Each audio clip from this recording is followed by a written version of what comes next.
შორინა.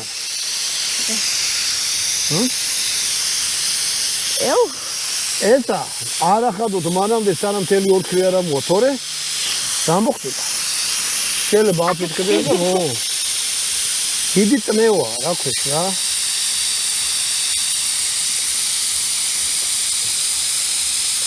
იმას არა გავწოქია. და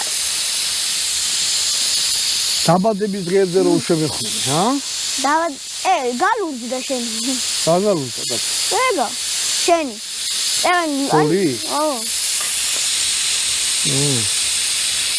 ეგა მთელი ამის მუღა მიწა რომ შიგ შავი ლუდი რა შეცხრა, შიგ იყო ჩატიტუებული ხალხი. შავი პილპილი. ისა რა ქვია აფილო. აუ რასული გამოვიდა დედას. აი შენ გუგუნე მათეთ ეგრე მეცინდა. რა გინდა ნერწრებს ამყლაპო, იქიდან და შენ პირდაპირ მოვიდა. ეს ვერსად ვერ გაიცა და ყველაფერი შევიდა ხორცში. ის მარილი რას დაუაყარე ყველაფერი. ეს უნდა იყოს ძალიან მაგარი თუ ისი აღლიში